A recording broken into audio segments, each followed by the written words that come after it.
রাজধানীতে হঠাৎ বৃষ্টিতে বেশিরভাগ জায়গায় সামিয়ানা না থাকায় ভিজে জবুথুবু অবস্থা হাটের পশুগুলোর, নাজেহাল ব্যাপারীরা, গরুর নানান রোগের আশঙ্কা। ঢাকা ছাড়ছে ঈদের ঘরমুখো মানুষ, সড়কে বিশৃঙ্খলা আর পশুবাহী গাড়িতে চাঁদাবাজির বিরুদ্ধে কঠোর হুঁশিয়ারি আইজিপির। ঢাকা টাঙ্গাইল সড়কে যানবাহনের দীর্ঘ লাইন। উন্নয়ন করায় সরকারের উৎখাত চায় বিএনপি, মন্তব্য নানকের। সরকারি সমালোচনা করলে নিস্তার নেই কারো, অভিযোগ রিজভির। লড়াই চালিয়ে যাওয়ার অঙ্গীকার বিরোধী নেতাদের। প্রস্তাবিত বাজেটে রাজস্ব আদায় লক্ষ্যমাত্রা পূরণ না হবার আশঙ্কা অর্থনীতিবিদ আর ব্যবসায়ীদের। ব্যয় কমানোর আলোচনা চান প্রধানমন্ত্রীর অর্থনৈতিক উপদেষ্টা। সাবেক আইজিপি বেনজিরের অবৈধ সম্পদের প্রমাণ পাওয়ায় মামলার সিদ্ধান্ত নেবে দুদক, জানিয়েছেন আইনজীবী। এমপি আনার হত্যায় আওয়ামী লীগ নেতা মিন্টু ৮ দিনের রিমান্ডে।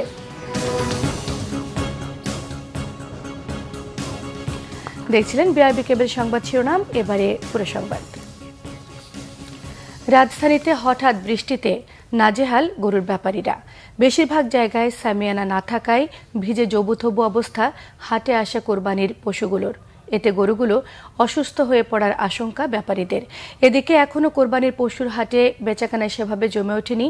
দু একজন ক্রেতা যারা আসছেন তারাও আশানুরূপ দাম না বলায় বিক্রেতারা হতাশ। বিস্তারিত জানাচ্ছেন সহকর্মী মামুন আবদুল্লাহ।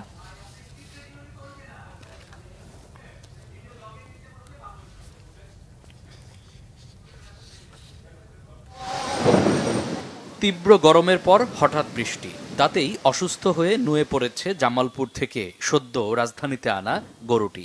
তাই তো বৃষ্টির মধ্যেই গরুটিকে সুস্থ করে তোলার আপ্রাণ চেষ্টা চালিয়ে যাচ্ছেন খামারি।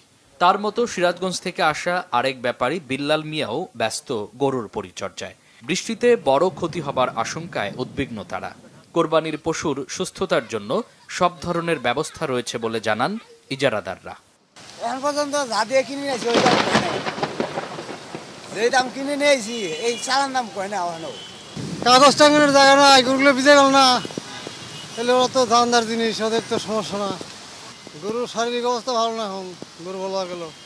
গরুটা গরমের কারণে গাড়িতে নামারে করি এতে শুচ্ছে আর উঠতেছে না, শুধু গরমের কারণে হয়েছে। বৃষ্টি হওয়ার পরে আমরা লেবার দিয়ে আমরা পানিটা যেন নেমে যায় তাড়াতাড়ি দ্রুত, আমরা ওই কাজ করছি অলরেডি। কিছুক্ষণের মধ্যে ওটা ক্লিয়ার হয়ে যাবে। আমরা চেষ্টা করছি যে ব্যাপারীরা যেন কোনো কষ্ট না পায়। বৃষ্টি কিছুটা কমার পরে অল্প কিছু ক্রেতার দেখা মিলল। দাম নিয়ে তাদের মধ্যে পাওয়া গেছে মিশ্র প্রতিক্রিয়া। একদিকে খরিদ নাই, বেচা কিনা নাই, আরেকদিকে দামও তো কম। যেটা আমরা 2 লক্ষ টাকা কিনা এটা দাম হতেছে হয়তো 100-150। বৃষ্টির কারণে গরু রাখা খুব কষ্ট হচ্ছে, ওই জন্য একটু কম করে দিলাম। 6টা আনছি, একটা বেশি দিচ্ছি। খামারিরা বলছেন গতবারের চেয়ে এবার গরু প্রতি 10 থেকে 20 হাজার টাকা বেশি দিয়ে আনতে হয়েছে তাদের। সেই সাথে ফিডের দামও বাড়তি, তাই কোরবানির পশুর দাম এবার বেশি বলে ব্যাপারীরা জানালেন। এটা যেটা কিনলাম সেটা 2 লাখের মানে ছিল, সেটা ইনশাল্লাহ 1,70,000 টাকা কিনলাম।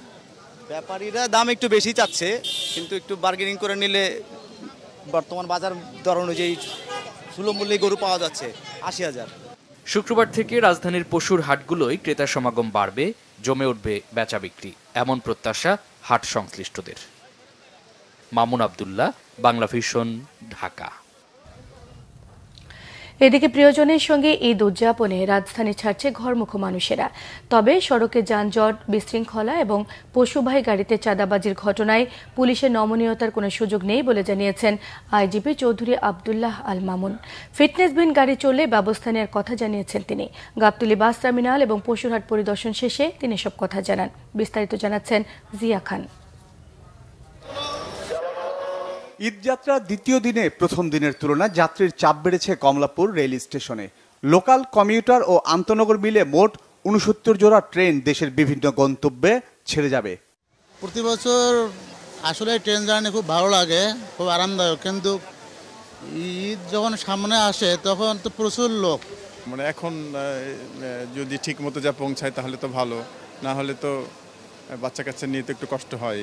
দাঁড়িয়ে থেকে যেতে হচ্ছে, কারণ পরিবারের সাথে ঈদ করব, কষ্ট হলেও যেতে হচ্ছে। কালোবাজারি ঠেকাতে আগে অনলাইনে টিকিট কেটেছেন যাত্রীরা। ঈদকে কেন্দ্র করে গোয়েন্দা নজরদারি বাড়ানোর দাবি র্যাবের স্ট্যাটিক এবং মোবাইল টিম কাজ করে যাচ্ছে। আমি অনুরোধ করব সম্মানিত যাত্রী সকলকে তাদের যে কোনো অভিযোগ আমাদের র্যাব সদস্যদের কাছে এসে জানালে আমরা অত্যন্ত দ্রুত সেই ব্যাপারে আমরা অ্যাকশন নিব। এদিকে গাবতলী বাস টার্মিনাল পরিদর্শন করেন পুলিশ মহাপরিদর্শক। সাধারণ মানুষের ভোগান্তি কমাতে কথা বলেন বাস মালিক সমিতি ও ব্যবসায়ীদের সাথে। এরপর গাবতলী পশুর হাটে নিরাপত্তা ব্যবস্থা পরিদর্শন করেন তিনি। ভোগান্তি সহ নানা বিষয় জানতে কথা বলেন গরুর ব্যবসায়ীদের সাথে। এরপর সাংবাদিকদের মুখোমুখি হন আইজিপি। বলেন, সড়ক শৃঙ্খলায় কঠোর পুলিশ, চাঁদাবাজিতে কোনো ছাড় নেই। ফিটনেসবিহীন গাড়ি যাতে চলাচল না করে, মেয়াদোত্তীর্ণ গাড়ি যানবাহন চলাচল করবে না। যদি চলাচল করে তাদের বিরুদ্ধে আইনানুগ ব্যবস্থা গ্রহণ করা হবে। মানুষের যাতায়াত নির্বিঘ্ন করার জন্য যেটা করার এটা করবো। আমরা যে নলেজে আসছে এটার ব্যবস্থা আমরা নিব। নমনীয় থাকার কোনো ইয়ে নাই। যদি কেউ এই বিষয়ে নমনীয়তা প্রদর্শন করে আমাদেরকে জানান, তাদের বিরুদ্ধে ব্যবস্থা নেব। আমাদের প্রতিটি সদস্যকে প্রত্যেকটা ইয়েকে নির্দেশনা দেওয়া হয়েছে, যেখানে কোনো ব্যত্যয় পরিলক্ষিত হবে সাথে সাথে আইনানুগ ব্যবস্থা গ্রহণ করবে। আইজিপি দাবি করেন জঙ্গিদের কোনো হুমকি নেই, তবে সব ধরনের আশঙ্কা ঘিরেই ঈদ কেন্দ্রিক নিরাপত্তা নেওয়া হয়েছে। জিয়া খান, বাংলা ভিশন, ঢাকা। ঈদ যাত্রায় ঢাকা টাঙ্গাইল বঙ্গবন্ধু সেতু মহাসড়কে যানবাহনের দীর্ঘ লাইন এবং গাজীপুরে ঢাকা টাঙ্গাইল এবং ঢাকা ময়মনসিংহ মহাসড়কে ঘরমুখো মানুষ এবং পরিবহনের চাপ বৃদ্ধি পেয়েছে। মহাসড়কে কালীহাতি উপজেলার এলেঙ্গা থেকে বঙ্গবন্ধু সেতু পর্যন্ত 14.5 কিলোমিটার এলাকা জুড়ে গাড়ির দীর্ঘ লাইন সৃষ্টি হয়েছে। কোথাও থেমে থেমে আবার কোথাও ধীর গতিতে চলছে যানবাহন। সড়কে যাত্রীবাহী বাস, পণ্য এবং পশুবাহী ট্রাকের পাশাপাশি মোটরসাইকেল, প্রাইভেট কার, মাইক্রোবাস সহ অন্যান্য যানবাহন বেশি চলাচল করছে। বৃহস্পতিবার সকাল থেকে মহাসড়কে স্বাভাবিকের চেয়ে দ্বিগুণেরও বেশি যানবাহন চলাচল করেছে। এতে মহাসড়কে যানজট এবং ধীরগতি সৃষ্টি হচ্ছে। গাড়ির চাপ বৃদ্ধি এবং এলেঙ্গা থেকে সেতু পর্যন্ত মহাসড়কে 4 লেনের কাজ চলমান থাকায় যানবাহনের সারি বাড়ছে বলে জানায় এলেঙ্গা হাইওয়ে পুলিশ। এদিকে গাজীপুরে ঢাকা টাঙ্গাইল এবং ঢাকা ময়মনসিংহ মহাসড়কে মানুষ এবং পরিবহনের চাপ বাড়লেও মহাসড়কগুলোতে এখনও যানজট সৃষ্টি হয়নি। তবে যাত্রীদের অভিযোগ 2 থেকে 3 গুণ ভাড়া গুনতে হচ্ছে তাদের। সংযুক্ত আরব আমিরাতের ব্যবসায়ীদের বাংলাদেশের বিশেষ অর্থনৈতিক অঞ্চলে বিনিয়োগ করার আহ্বান জানিয়েছেন প্রধানমন্ত্রী শেখ হাসিনা। গণভবনে দেশটির রাষ্ট্রদূত আবদুল্লাহ আলী আবদুল্লাহ খাসিফ আল হামুদি সৌজন্য সাক্ষাৎ করতে গেলে প্রধানমন্ত্রী শেখ হাসিনা এ আহ্বান জানান। রাষ্ট্রদূত এ সময় প্রধানমন্ত্রীকে জানান, চাকরি নিশ্চিত করতে তার দেশ বাংলাদেশি জনশক্তিকে ভিসা দিয়েছে, তবে কোনো অবৈধ অভিবাসীকে অনুমতি না দেওয়ার উপর জোর দেন তিনি। জানান, প্রতি মাসে প্রায় 20,000 বাংলাদেশি সংযুক্ত আরব আমিরাতে যাচ্ছেন। পাশাপাশি বাংলাদেশের সঙ্গে সম্পর্ক আরও জোরদারে দেশটির কয়েকজন মন্ত্রী বাংলাদেশ সফর করবেন বলেও প্রধানমন্ত্রীকে জানিয়েছেন। বাংলাদেশের কন্টেনার টার্মিনাল সহ কয়েকটি খাতে সংযুক্ত আরব আমিরাতের বিনিয়োগ ত্বরান্বিত করতে প্রধানমন্ত্রী সহযোগিতা চান রাষ্ট্রদূত। প্রধানমন্ত্রী এ বিষয়ে সর্বোচ্চ সহায়তার আশ্বাস দেন। বস্ত্র ও পাট মন্ত্রী জাহাঙ্গীর কবির নানক জানিয়েছেন, জনগণকে নিয়ে আন্দোলন করতে ব্যর্থ হয়ে বিএনপি আবার নতুন করে ষড়যন্ত্র শুরু করেছে। রাজধানী তেজগাঁওয়ে ঢাকা জেলা আওয়ামী লীগের আলোচনা সভায় তিনি মন্তব্য করেন। তিনি বলেন, মির্জা ফখরুল বলেছেন সরকার বিএনপির প্রধান শত্রু। মির্জা ফখরুল ঠিকই বলেছেন মন্তব্য করে তিনি জানান, সরকার উন্নয়ন করেছে বলেই তারা উৎখাত করতে চায়। নেতাকর্মীদের সবাইকে সতর্ক থাকার আহ্বান জানান নানক। আওয়ামী লীগ লক্ষ্য বাস্তবায়নে অবিচল জানিয়ে জাহাঙ্গীর কবির নানক জানান, দুর্নীতি যেই করুক না কেন শেখ হাসিনা কাউকে ছাড় দেবেন না। এ সময় দুর্নীতির বিরুদ্ধে জেহাদ ঘোষণা করতে হবে বলে মন্তব্য করেন তিনি। বলেন, কোনো দুর্নীতিবাজের বিচার বিএনপি করেছে বলে কোনো উদাহরণ নেই, বরং হাজার হাজার কোটি টাকা পাচার করে তারেক রহমান লন্ডনে বিলাসবহুল জীবনযাপন করছেন বলে উল্লেখ করেন জাহাঙ্গীর কবির নানক।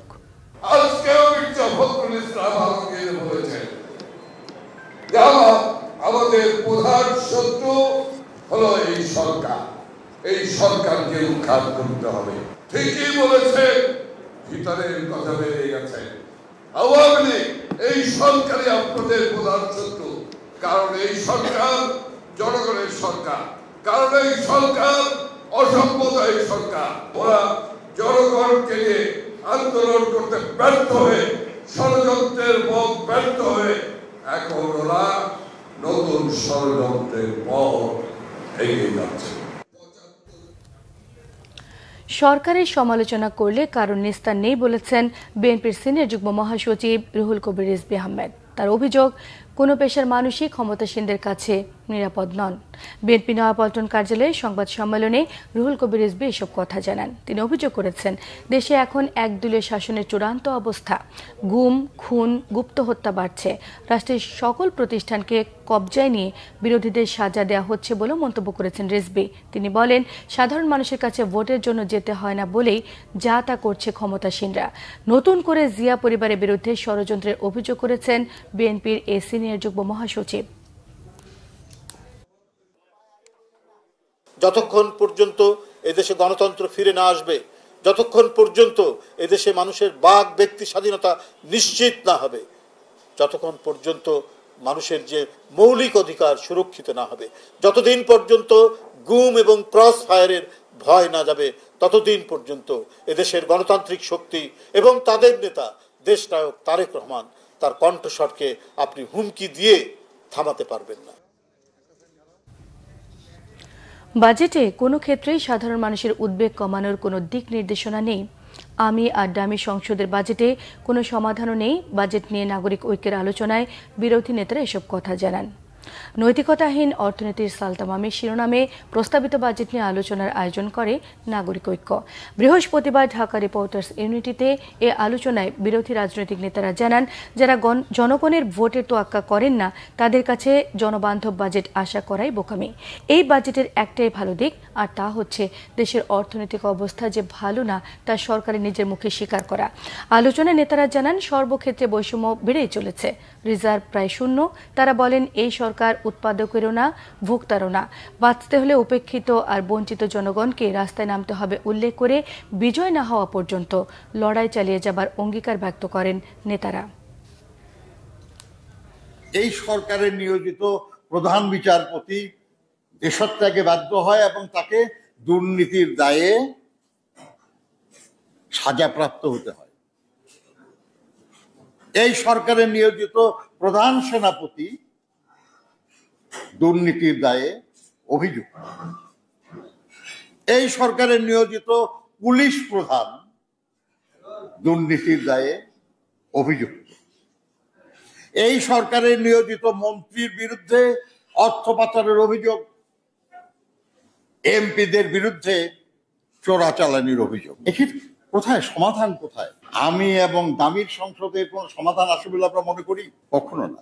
আর বাঁচতে হলে উপেক্ষিত এবং এই বঞ্চিত জনগণ যারা, তাদেরকে জাগ্রত করা এবং তাদেরকে সাথে নিয়ে ঐক্যবদ্ধভাবে গণ আন্দোলনের কোনো বিকল্প নেই।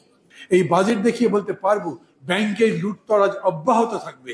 এই বাজেট দেখিয়ে বলতে পারবো ধনী আরো ধনী হবে, গরিব মানুষ মারা যাবার মতো। যতক্ষণ পর্যন্ত বিজয় অর্জন না করতে পারি ততক্ষণ পর্যন্ত লড়াই অব্যাহত থাকবে। অর্থনীতিবিদ আর ব্যবসায়ীরা বলছেন, বাজেটে রাজস্ব আদায় লক্ষ্যমাত্রা পূরণ হবে না। তাই লক্ষ্য যেটি নির্ধারণ হোক না কেন তা কেবলই সংখ্যা। তাদের মতে সরকারের নেওয়া ভুল নীতির নেতিবাচক প্রভাব মূল্যস্ফীতি সহ সার্বিক অর্থনীতিতে পড়েছে। বাজেট নিয়ে আলোচনায় এসব কথা উঠে আসে। এদিকে প্রধানমন্ত্রীর অর্থনৈতিক বিষয়ক উপদেষ্টা ডক্টর মশিউর রহমান বলেছেন, প্রস্তাবিত বাজেটে সরকারি ব্যয় নিয়ে আলোচনা চলছে। এটি নিয়ে প্রশ্ন না তুলে কোন খাতে কিভাবে ব্যয় কমানো যায় সেই আলোচনায় যৌক্তিক। রিপোর্ট করছেন গোলাম মঈনুল আহসান। 6 জুন 2024-25 অর্থ বছরের বাজেট উপস্থাপন করেছেন অর্থমন্ত্রী। চলতি মাসের শেষ দিকে পাশ হবে বাজেট। তাই বাজেট পেশের পর থেকে খুঁটিনাটি নানা দিক নিয়ে চলছে আলোচনা পর্যালোচনা। বৃহস্পতিবার জাতীয় প্রেস ক্লাবে গবেষণা প্রতিষ্ঠান র্যাপিড বাজেট নিয়ে আলোচনার আয়োজন করে। ভালো কিছু অর্জন করতে হলে গুড পলিসি লাগবে। অনেক সময় বলা হয় যে গুড লাকও দরকার হয়। অ্যাপারেন্টলি মনে হচ্ছে যে বাংলাদেশে এখন আমরা ব্যাড পলিসির সঙ্গে ব্যাড লাক যোগ হয়েছে। উপরে তাদেরকে যে টার্গেট দেওয়া হয়েছে, এই যদি 4,80,000 কোটি টাকা চিন্তা করেন তাহলে তাদের কিন্তু প্রবৃদ্ধি অর্জন করতে হবে 37% এক বছরের মধ্যে। আচ্ছা দেখুন, আমার অসুবিধা নাই, তাহলে আপনি যে কোনো নাম্বারই দিতে পারেন, কিন্তু আমাদের একটু চিন্তা করা উচিত একটা ইকোনমি যেটা স্লো ডাউন করছে, যেখানে ব্যবসা বাণিজ্য এখন করাটা কঠিন যেহেতু সুদের হার অনেক বেশি, সেই ইকোনমি থেকে আপনি এনবিআরকে এরকম একটা টার্গেট দিবেন? আলোচনায় বারবার ঘুরে ফিরে আসে উচ্চ মূল্যস্ফীতি নিয়ন্ত্রণের চ্যালেঞ্জ। রুরাল আরবান ধরে প্রেজেন্ট করেন, দুটো জায়গাতেই আপনি দেখবেন ফুড ইনফ্লেশন ইজ হায়ার রেটে বেড়েছে and compare to non food inflation. সুতরাং ফুড ইনফ্লেশনটা কেন বাড়ছে এইটার একটা সদুত্তর পাওয়া দরকার। 10% ইনফ্লেশন রেটটাকে যদি আপনি 2%-এ নামাতে চান, এটার কি পলিসি টুল দিয়ে সম্ভব? সম্ভব। সেটা করতে গেলে আপনাকে যেটা করতে হবে সেটা হচ্ছে আপনাকে মানি সাপ্লাই এতখানি রেস্ট্রিক্ট করতে হবে যে কোনো ইনভেস্টমেন্ট আসলে ফিজিবল হবে না। রিয়ালিটি বিজনেসের ক্ষেত্রে, ব্যবসা বাণিজ্যের ক্ষেত্রে যে বাস্তবতা যেটা, এই budget is completely not in sync and there is a total disconnect. বাজেটের সরকারি ব্যয় কমানো নিয়ে আলোচনার জবাব দেন ডক্টর মশিউর রহমান। সরকারি ব্যয় কমানো এটা সবসময় বলা হয়ে থাকে। আমার কাছে একটা মনে হয়েছে সরকারি ব্যয় কথা যখন আমরা বলি তখন আমরা আমাদের চোখে ভাসে সরকারের উপরের স্তরের কর্তা ব্যক্তিরা কি করছেন না করছেন, কিন্তু এখন সরকারের একটা বড় খরচ হলো এই প্রাইমারি সেকেন্ডারি এডুকেশনে। স্বাস্থ্য খাত সরকারের কার্যক্রম বেশ বড়। সমস্যা চিহ্নিত হলেও সেসবের সমাধানের প্রস্তাবিত বাজেটে দিক নির্দেশনা নেই বলে মনে করেন আলোচকরা। গোলাম মইনুল হাসান, বাংলা ভিশন, ঢাকা। পুলিশের সাবেক আইজি বেনজির আহমেদের বিরুদ্ধে অবৈধ সম্পদ অর্জনের প্রাথমিক প্রমাণ পেয়েছে দুর্নীতি দমন কমিশন দুদকের অনুসন্ধান টিম। তাই এখন মামলার বিষয়ে সিদ্ধান্ত নেবে কমিশন, এমনটি জানিয়েছেন দুদক আইনজীবী খুরশিদ আলম খান। দুপুরে তিনি জানান, বেনজির আহমেদের বিরুদ্ধে মামলা করার যথেষ্ট তথ্য উপাত্ত হাতে এসে গেছে। খুরশিদ আলম খান জানান, বেনজিরের অবৈধ সম্পত্তি জব্দে আদালতের আদেশের মধ্য দিয়ে প্রমাণ হয়েছে তিনি অবৈধভাবে বিপুল অর্থ সম্পদের মালিক হয়েছেন। তবে অভিযোগ ওঠার মধ্যেই দেশ ত্যাগ করেছেন পুলিশের আলোচিত এই সাবেক মহাপরিদর্শক। এই পর্যন্ত অনুসন্ধানে যেই যতটুকু অপরাধলব্ধ আয় এবং সম্পত্তি আপনার পাওয়া গিয়েছে তাতে ভিত্তি করে ইচ্ছা করলে দুর্নীতি দমন কমিশন মামলা করতে আইনগত কোনো বাধা থাকে না। তবে এটা কখন করবে, কিভাবে করবে, এটা দুর্নীতি দমন, এটা কমিশনের এখতিয়ার, কমিশন এটা সিদ্ধান্ত নেবে। এখন পর্যন্ত যে ডাটাগুলো আসছে, যে অপরাধলব্ধ সম্পত্তি এবং আয় যেটা আসছে, তাতে আমার মনে হচ্ছে যথেষ্ট প্রাইমা ফেসি অনেক তথ্যই আসছে, যেটা অন্তত এজাহার দায়ের করার মতো একটা অবস্থা আসছে। সংসদ সদস্য আনোয়ারুল আজিম আনার হত্যার ঘটনায় জড়িত সন্দেহে গ্রেফতার ঝিনাইদহ জেলা আওয়ামী লীগের সাধারণ সম্পাদক সাইদুল করিম মিন্টুকে জিজ্ঞাসাবাদের জন্য 8 দিন রিমান্ডে নিয়েছে পুলিশ। বৃহস্পতিবার বিকেলে মিন্টু রোডের নিজ কার্যালয়ে সংবাদ সম্মেলনে অতিরিক্ত পুলিশ কমিশনার হারুনুর রশিদ এই তথ্য জানান। ডিবি প্রধান বলেছেন, হত্যার বিষয়ে সাইদুল ইসলাম মিন্টুর কাছ থেকে তথ্য আদায়ে তাকে রিমান্ডে আনা হচ্ছে। মিন্টু কয়েকবার ওই এলাকার এমপি হবার চেষ্টা করেছেন। তিনি মোবাইল ফোনগুলো লাপাত্তা করেছেন কিনা হত্যাকাণ্ডে তার সংশ্লিষ্টতা খতিয়ে দেখা হচ্ছে। শিমুল ভুঁইয়া এবং গ্যাস বাবুর জবানবন্দিতে কিছু তথ্য উপাত্ত পাওয়ার কথা জানিয়ে হারুনুর রশিদ বলেন, মিন্টুকে জিজ্ঞাসাবাদে তিনি কোনো সদুত্তর দিতে পারেননি। জাতীয় রাজস্ব বোর্ড এনবিআর সাবেক কমিশনার ওয়াহিদুর রহমানের বিদেশ যাত্রায় নিষেধাজ্ঞা দিয়েছে আদালত। 4টি মোবাইল কোম্পানিকে 152 কোটি টাকা সুদ ছাড়ের দায়ে দুর্নীতি দমন কমিশনের দুদক মামলার কারণে এ নিষেধাজ্ঞা দেওয়া হয়েছে। বৃহস্পতিবার ঢাকা মহানগর সিনিয়র স্পেশাল জাজ আদালতের বিচারক মোহাম্মদ আশামস জগলুল হোসেন ওই আদেশ দেন। দুদকের পাবলিক প্রসিকিউটর মাহমুদ হোসেন জাহাঙ্গীর শুনানিতে অংশ নেন। আদালতের নির্দেশনায় 60 দিনের মধ্যে বিদেশ যেতে পারবেন না ওই কমিশনার। এর আগে ক্ষমতার অপব্যবহার করে আইন বহির্ভূতভাবে একক নির্বাহী সিদ্ধান্তে 16টি নথিতে 152,89,390 টাকা অপরিশোধিত সুদ মওকুফ করে সরকারের আর্থিক ক্ষতি সাধন করার অভিযোগে কাস্টমস কমিশনার ওয়াহিদুর রহমান চৌধুরীর বিরুদ্ধে গত 11 জুন বাদী হয়ে মামলা করেন দুদকের সহকারী পরিচালক মোহাম্মদ শাহ আলম শেখ। গ্রামীণফোন, রবি, বাংলালিংক এবং এয়ারটেল লিমিটেডকে ওই সুবিধা দেওয়া হয়েছে। সংবাদ শেষ করব, বিআরবি কেবল শিরোনামগুলো আরও একবার জানিয়ে দিয়ে। রাজধানীতে হঠাৎ বৃষ্টিতে বেশিরভাগ জায়গায় সামিয়ানা না থাকায় ভিজে জবুথবু অবস্থা হাটের পশুগুলোর নাজেহাল ব্যাপারীরা, গরুর নানান রোগের আশঙ্কা। ঢাকা ছাড়ছে ঈদের ঘরমুখ মানুষ, সড়কে বিশৃঙ্খলা আর পশুবাহী গাড়িতে চাঁদাবাজির বিরুদ্ধে কঠোর হুঁশিয়ারি আইজিপির। ঢাকা টাঙ্গাইল সড়কে যানবাহনের দীর্ঘ লাইন। উন্নয়ন করায় সরকারের উৎখাত চায় বিএনপি, মন্তব্য নানকের। সরকারের সমালোচনা করলে নিস্তার নেকারও অভিযোগ রিজভির। লড়াই চালিয়ে যাওয়ার অঙ্গীকার বিরোধী নেতাদের। প্রস্তাবিত বাজেটে রাজস্ব আদায় লক্ষ্যমাত্রা পূরণ না হবার আশঙ্কা অর্থনীতিবিদ এবং ব্যবসায়ীদের। ব্যয় কমানোর আলোচনা চান প্রধানমন্ত্রী অর্থনৈতিক বিষয়ক উপদেষ্টা।